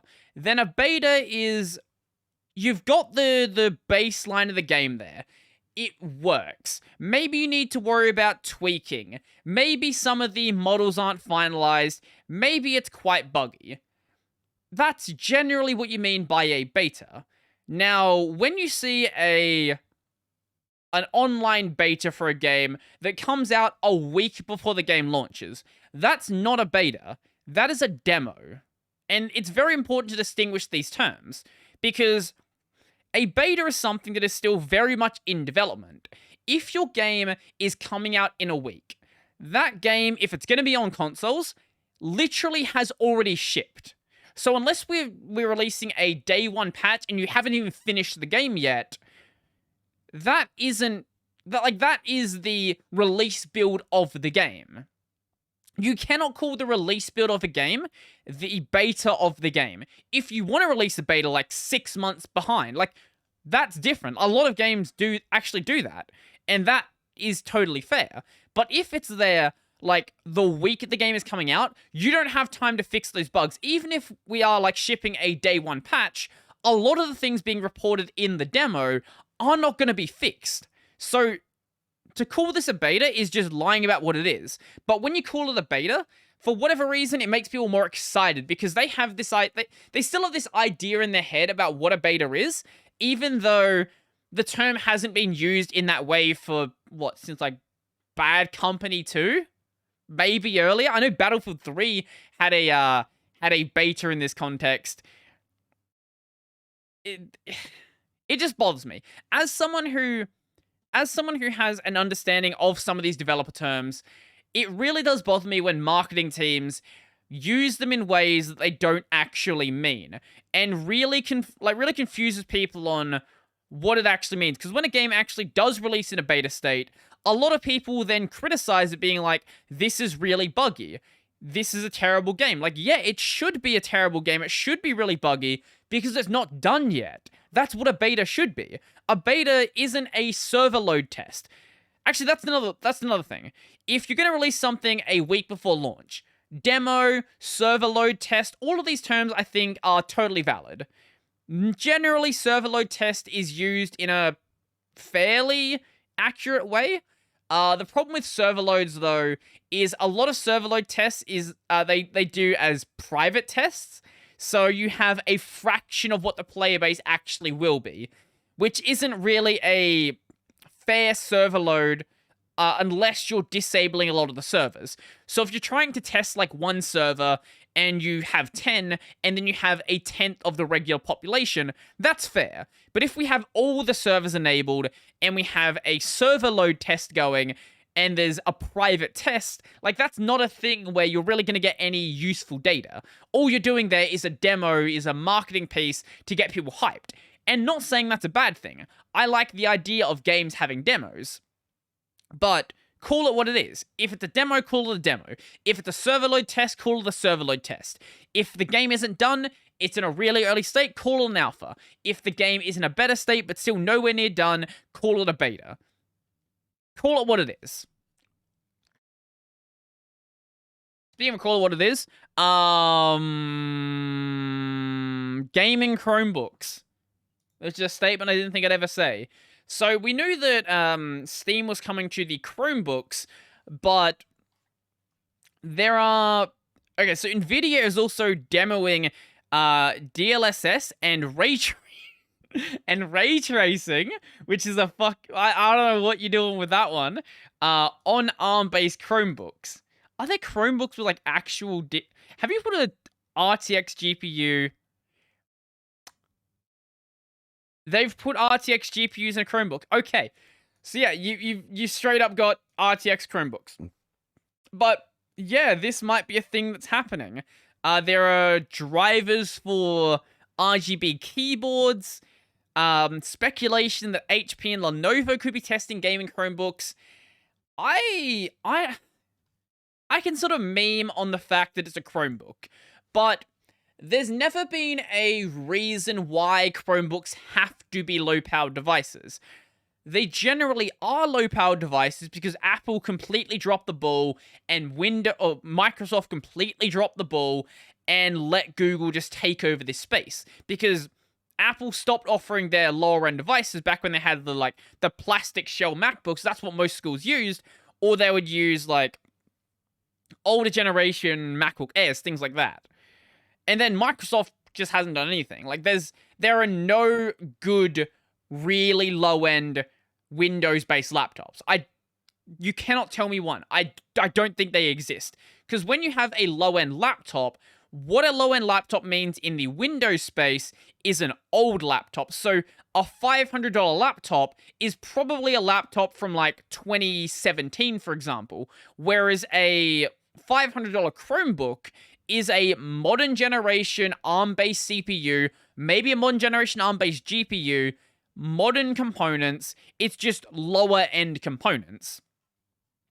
But there's no reason why they have to be, because ARM-based chips are quite powerful. Like, go to the top-end smartphones. Go to the top-end, like, Samsung, or... Does Google still make phones? I don't know. Does Google... I have no idea, actually. But, like, the top-end Android manufacturers, there are incredibly powerful devices. Google phone. Do they still make Pixels? When was the last Pixel device? I don't know. They could. It's just blanked out of my memory. Oh, no, I guess they do. 5G Google Pixel. I guess no one's... Yeah, they do. Yeah, literally no one talks about Pixels anymore because... I don't know. I don't know why no one talks about Pixels. There was a brief period where all of the tech YouTubers were all rocking Pixels. I don't know what they use now. I think a lot of them might use iPhones. Anyway, that's not the point. If we take a ARM-based chip out of a phone where it's going to thermal throttle to all hell, and then put it into a much bigger chassis, it might still thermal throttle, but not to the same extent that it would in a phone. And a device like that would be quite powerful, and there's no reason why you couldn't go higher than that. Combine a ARM-based CPU with a typical laptop GPU. You could make an actual good ARM-based gaming device. It's a matter of whether you would have game support for it, because most games aren't compiled for ARM, so unless you're doing, like, ARM translation, that could work. I know that's how a lot of things get run on the M1 Max, but it does obviously eat into your performance. So you would need a higher spec device to make this work. The one advantage this does get is that at least at this stage, I know it's changing with Fuchsia. At this stage, Chrome OS is basically Android and Gentoo. So if you get something working on a Chromebook, getting that working on regular desktop Linux wouldn't be the most impossible thing. Especially if you just make it available on Android. There are plenty of ways to run Android stuff under Linux anyway. There are hardware-based, hardware-level virtualization to run Android apps. There's a lot of distros that actually ship with it straight out of the box. So as much as I don't want to run a operating system by Microsoft, I don't want to run an operating system by Google, but I don't think it's inherently a bad thing for Google to get involved in this space and for there to be more competition in the operating system space, giving Microsoft a reason potentially to try to improve their systems. And sure, maybe it'll take some of the focus away from Linux, but I think ultimately more competition is always a good thing. So let's see. Oh yeah. I'm not a big fan of voice commands, but I do think that more, what's the word? Word for making accessibility, that one. So I do think more accessibility is a cool thing. Sony will test Hey PlayStation commands for the PS5. It's not something that I would ever consider using, but you could do this. You could use this to open up games, apps, settings, control playback for show and song. You know, basic sort of stuff that you would expect to be in a voice control system. I love they call it Hey PlayStation though. I kind of wish they gave it a shorter name. PlayStation is way too many syllables. Siri, Alexa. Oh no, Alexa. Wait, PlayStation. No, Alexa's just as many syllables. But I guess Alexa rolls off the tongue a little bit more than PlayStation does. Maybe that's the problem I have. I kind of wish they gave it something like, I don't know, Hey Sony. Hey Sony would work, actually. Yeah, that's actually perfectly fine. Hey Sony is a pretty easy one to say. Let's see what people in the comments say. Hey PlayStation, don't hard crash when I put you into sleep mode. Is that thing the PS5 does? That's beautiful.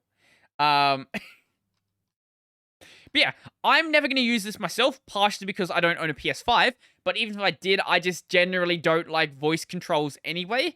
I'd much rather just press buttons, because any argument you can make to me that voice controls are faster, I'm going to tell you to fuck off because you're wrong.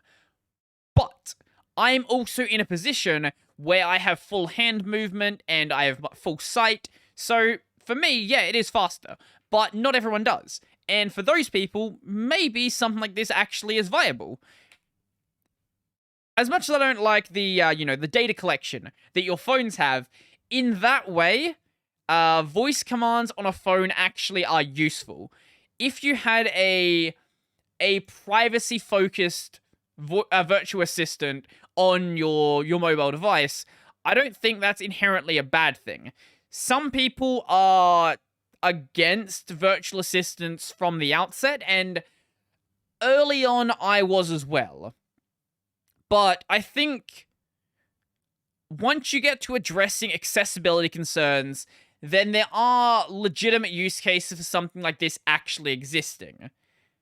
But data privacy is also very important, so Google, stop listening to everything I say and just don't feed your algorithm with all of my conversations. That would be lovely, thanks. Maybe I'll use your system if you stop doing that. But you know what? It's never gonna happen, is it? It's always gonna keep tracking your data. Always gonna keep collecting it. Because how else will we make money from selling ads? So scammers are going to be scammers. And sometimes it's fun to see the ways that people try to operate to extract money out of people as efficiently as possible. So I saw this post over on news.com.au about an ATO scam. So this is an ATO scam targeting cryptocurrency users. The way it works is pretty straightforward, but to someone who isn't too in the know about how the ATO operates, it does seem fairly viable, especially if you also don't know how domains operate. Basically, what it does is you get a text message that says, you are suspected in cryptocurrency tax evasion. Firstly, that is a really weird way for the ATO or anyone else to actually word that. No one would really say it like that. Connect your wallet to provide detailed information. Visit ato.gov.au.crypto. Now, this is the interesting part, right? So you see ato.gov.au. That's the ATO domain. For anyone who doesn't know, the ATO is the Australian Tax Office. So you see ato.gov.au. Now, if you don't have an understanding of how domains work, that clearly looks like it's from the ATO. It's not some like weird sketchy link that's using some non-Unicode characters. It's literally a domain that looks like it's pointing to the ATO. The .crypto is important. So I don't know if there's more to this, but there are no ATO domains that end in .crypto, because .crypto would be a different top-level domain. The top-level domains being used by the ATO are .gov.au. If there's anything after that, it's very evidently something different. But if you don't know how domains work, you could see that and think, oh, it's clearly must be this. So when you go to it, the basic idea how it works is you will input your MyGov information, so your login information to the online portal, and then you'll also put in information about your wallet. And this will allow people to, I imagine it probably asks you for some information to reload the wallet. So ways in which you can just take the wallet to another owner and then just take the data. Or they would ask you directly for payment in crypto. Either way, these are not things the ATO would ever do. If you ever receive a message like this, even if it's not just from the ATO, from any tax agency out there, I don't think there is a single sensible tax agency that would contact people through text messages to say they are suspected of some sort of crime. If they suspect you of a crime, then you'll receive an email, you'll receive some sort of official communication, maybe a letter if your country doesn't use email for government stuff. You'll receive an official communication from that organization. You won't even generally receive a phone call, because phone calls are very easy to fake and a lot of people aren't going to trust them. So you want to make sure that the person being contacted is as sure of this situation as possible, to make it seem like, you know, they're not being, like, to make them know they're not being scammed, not make them seem like. You could argue by yourself that that tax collection is a scam, but that's not for me to talk about. So be careful with things like this. Even if you are a fairly knowledgeable person, even if you are fairly well understanding of how the internet works, it's still pretty easy to fall for a scam like this. I don't think that most people watching this channel would end up doing that, but if you have family members who may be caught by something like this, you have friends, you have anybody else that you might know that could be affected by a scam like this, make sure you, if they do talk about anything sketchy like that, make sure you talk to them about it. Make sure they're informed before they possibly interact with anything sketchy like that, so that if something does go down, then they end up being safe, they end up being protected. Now, where do we want to go from here? Let's see what we got here. We could talk about, oh yeah, so here's a short one actually. Ultima Online, a game that I never actually experienced, is still getting updates. It received an update for its 25th anniversary. it received a Valentine's Day update. Let's go to the Ultima Online website. Ultima Online. One of the very, very early MMOs. Something that sort of... It's one of the MMOs that structured what an MMO was prior to World of Warcraft coming out. So, like, this game is still relatively fair, like, relatively, consistently updated. I don't know how many people still play the game. Do we have a lot of older games have, like, server listing. Let's see if we can find how many people play Ultima Online still. Ultima Online player count. Here we go. There's a total of 344,000 players, but that's not how many active players. So, back in 2021, they still had 13,000 daily players. Holy shit! Alright. So I guess, oh, it's pulling from MMO population. Oh, okay, no, that's okay, no, that's a nonsense site. If you don't know what MMO population is, this is a site that, let's see what the top MMOs are. So, full list. Is it full list? Yeah, full list. So, top MMOs. World of Warcraft. Fair. Destiny 2. Final Fantasy 14. Old School RuneScape. Warframe. World of Warcraft Classic. Roblox. Roblox is not an MMO. Elder Scrolls Online, sure. Elite Dangerous. New World. RuneScape. Guild Wars 2. Star Citizen. A lot of these things, you know, are MMOs. World of Tanks. Not an MMO. Ashes of Creation. A game that's not out. A game that nobody is playing. Terra. Terra is basically dead. I'm pretty sure that Final Fantasy XI has more players right now than Terra does.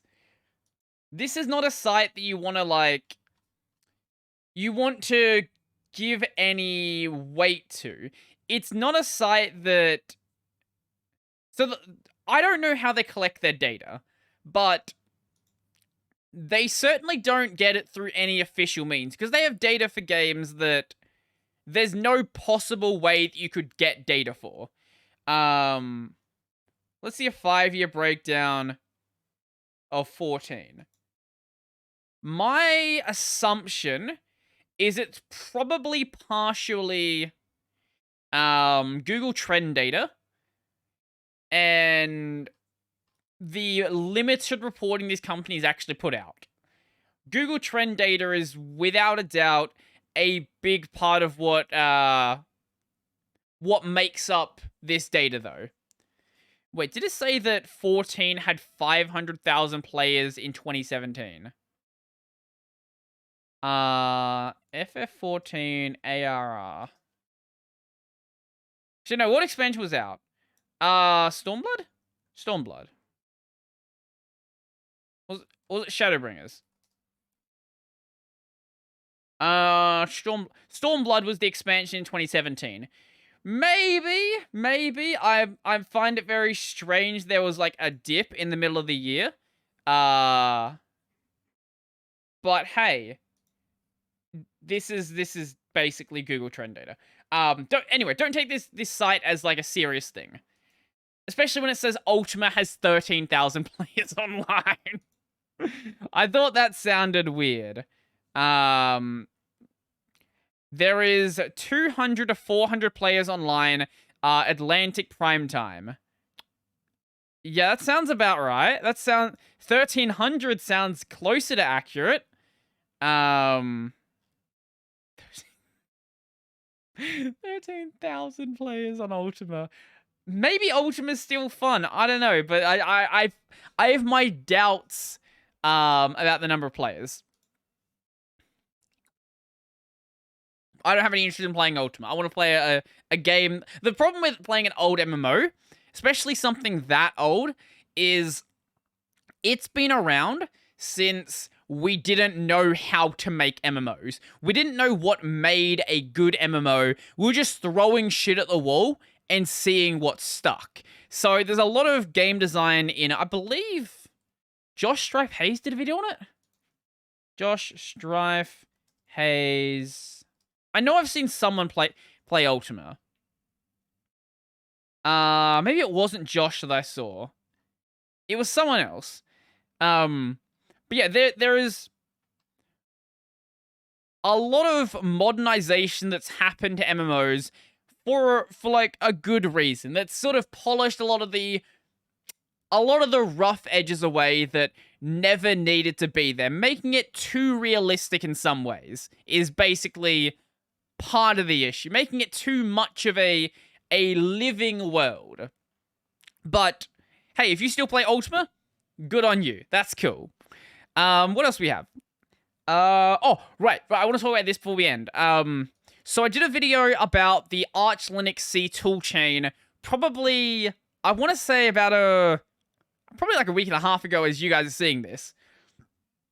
But we've gotten an update about, you know, what's going on in the situation. At the time, we had heard nothing. So for anyone who didn't see that video, basically, the Arch Linux C toolchain was really out of date. Like, updates had come out 8+ months ago and had not been shipped yet. Now, at the time of recording, this is not an issue. It's fine to keep using Arch. Arch is not unstable. It's not really dangerous, anything like that.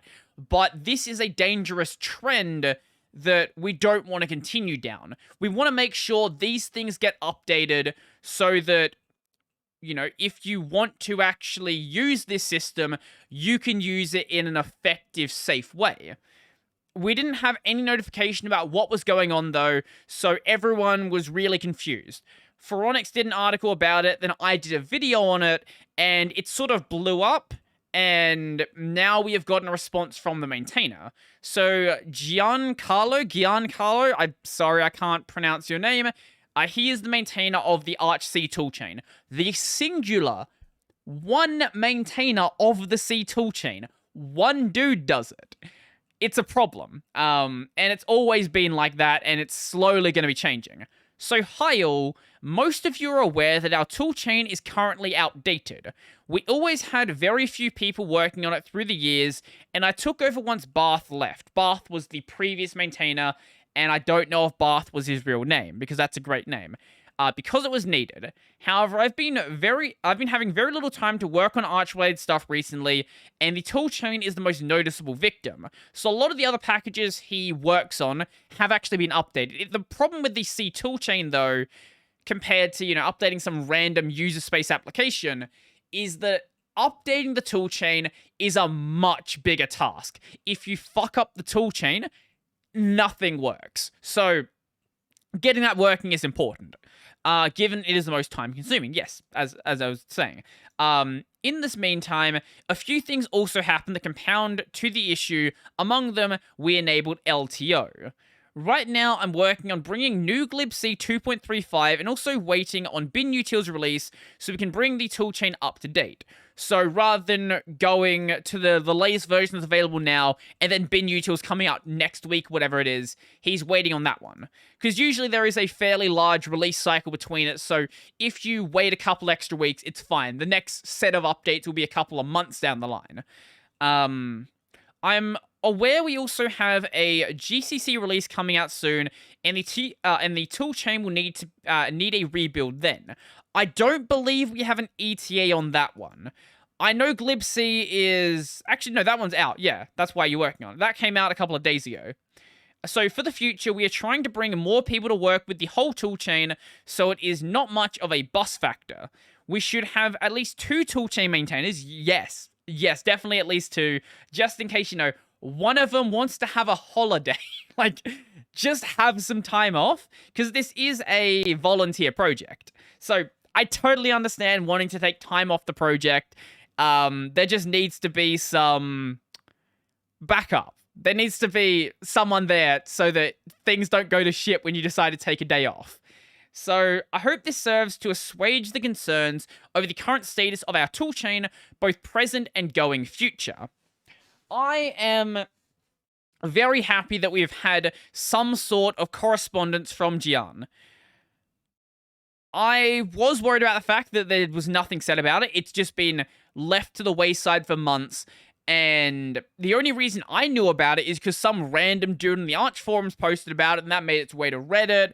That kind of blew up a little bit. Like, a few people talked about it, but it didn't really blow up to the extent that it needed to until I made my video on it. And I did notice some people in the thread where Giancarlo talked on Reddit about this bring up my name. Be like, hey, look, I Phoronix and Brody Robertson did this thing. And you know what? It always gives me, like, you know, what's the word? A nice fuzzy feeling every time someone... Can I find the post? I probably can't... here it is. Someone mentions my name in, like, hey, you're doing a positive thing for the Linux community. Here we go. I totally didn't upload a post about myself. Shh. We'll update the, upvote the other one as well. This is always nice to see. I know some YouTubers, when they get mentioned on Reddit, it's just like a wall of downvotes, but hey, people seem to at least think that video was a positive one, and that's a good thing. Because I wanted to make that, like, I don't have the skill set to fix this situation, but I wanted to get the information out there so people that do have that information and do want to fix it do have the knowledge that it's even happening. Because I made that video, and a lot of people were like, I didn't even realize it was out of date. Some people were like, oh yeah, it was weird that, you know, part of the toolchain was missing and was out of date, but I didn't really put any weight on it. But it's good to see that running the channel actually does have a positive effect, even though, you know, a lot of the time, I don't know what the fuck I'm doing. I genuinely don't know what I'm doing. I'm just, like, shit-talking the entire time, winging it as I go. If you think I have a grand plan and I know what I'm doing, mate, you're giving me too much fucking credit. I got no idea what's going on, and I just stumble into things that work, apparently. So, let's see. I guess we can rapid fire a couple of things on here. I think I talked about Bloodborne PSX a little while ago, but it's finally available. I know a couple of the From Software streamers, the guys who stream like Bloodborne, Dark Souls, all that fun stuff, have been playing it, and it looks pretty cool. It looks kind of jank as fuck in some way, but you know, the jank as fuck is part of it being a PS1 inspired game. I might stream it, to be honest, even though I've talked about how I'm not a big fan of Bloodborne. I don't like Bloodborne. Like, it's probably... Okay, it's not my least favorite. It's definitely not my least favorite Soulsborne game. But it's also not one of my favorites. I would say it is at the second from bottom.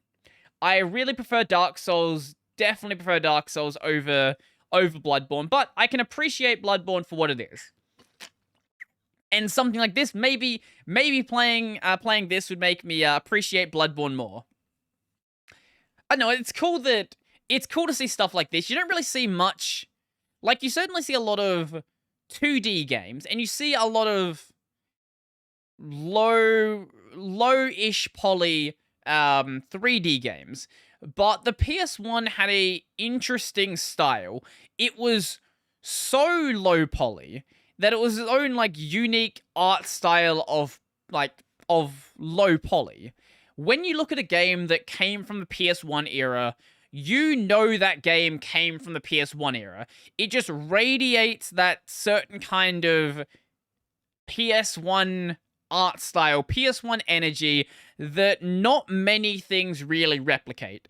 And having that art style with a modern game philosophy, like modern game controls, all that fun stuff, because playing games from back then isn't fun because they weren't great. They had some games were good, but a lot of games were janky in their control schemes. Didn't really have a good understanding of how to write games. It was more like, hey, we want to do things and we're gonna fucking wing it. We're gonna make it work and we're gonna be good. Not to say that everything from that era was bad. Like, you know, if you get a Super Mario game playing on a CRT without having, you know, not playing on a modern screen where it's going to have a massive input lag, play on CRT, it plays great. But some more complex stuff doesn't. And you can certainly see that even going into the early PS2 era, a lot of the early PS2 games felt kind of janky. To be, like, if we're being completely honest with ourselves, they felt kind of janky. Not to say they were bad, but some of that jank is kind of endearing, but jank is a good way to put it. So, I think we've gone over pretty much everything. Oh yeah, Google Chrome's getting a new logo. We're going more minimal. Also got gradients on it. You can't really see the gradients, but these are gradients. Do you know why it has a new logo? Because the logo is more accessible now. I don't know what the fuck that means. But the old logo had an unpleasant color vibration. What the fuck does that mean? I don't know. Apparently it had an unpleasant color vibration. Like, these colors being next to each other, like in certain configurations, it was like unpleasant to look at or something. I don't know. I think Google just wants to make a new logo. I think they just want to make a new logo. Let's go, like, as minimal as possible. We are, like, unironically at the meme level now, where Google is just going to circles. Like, give it a couple of years, every single Google logo is just going to be a circle. I'll see if I can find it, actually. How every Google logo looks. Let's see. I can't find it. There was one that basically just replaced all the logos with squares. It just squares with the red, yellow, blue, and green in different orders. And I can't find it right now, but that is sort of how I'm starting to feel looking at the Google logos. Can we just go back to, like, not even original Google logo. Let's go back to, like, 2000 or 2010. That would be lovely. Let's not keep making it, like, as minimal as possible. But nothing will stop the trend of minimalism and designers sniffing too much of their own farts and thinking they're too important and think they're more important than their art is somehow less unpleasant. Does not have an unpleasant color vibration. Anyway, that's going to be the end of today's podcast. Yeah. So, on my gaming channel, by the time you see this, I will not be streaming Spyro, because Spyro will be done. I do not know what will be in its slot. I will work that out when we get there. Could be anything. I don't know. Maybe I'll go play Kingdom Hearts 2. I love Kingdom Hearts 2. It is a great game. And I am playing through the Kingdom Hearts series, so, you know, at some point it's going to happen. But, you know, a lot of the games from this point on I do really enjoy. So, we'll see what happens then. I still will be playing Hollow Knight, though, so come catch some more Hollow Knight if that's what you want to do. Let's see. What else do we got? Main channel, I've got no idea what's coming out because I can't predict into the future. There'll be more news, there'll be more Linux, there'll be more Linux gaming probably. I'm probably going to keep doing Linux gaming related stuff until the Steam Deck comes out, and then if it flops completely, you know, I'll find some other cash cow. I'm going to keep talking about Linux gaming because I enjoy it. And I'm slowly building up an audience that, at least in some fashion, cares about Linux gaming. So, clearly it's something that people enjoy, and I enjoy as well. So, I'm going to keep doing it. That's going to be it for me. So if you want to go check out my Patreon, become one of those awesome people. I really need a list for this overlay. I don't have one though, but the list is getting quite long. I think there's like 35 people in it now, and then 36 if you take Cyan from the YouTube membership. I have 1 member. Oh, there's also a member over on Subscribestar, that one. And someone anonymously donating on LiberaPay. But I don't know who they are because they're anonymous. So yeah. Check out the main channel, Brody Robertson. Check out the gaming channel, Brody Robertson Plays. Video for this is available on YouTube and Odyssey under Tech of a T. The audio version is on every single podcast app out there that uses RSS feeds. And yeah, that's going to be it for me. So, I'm out.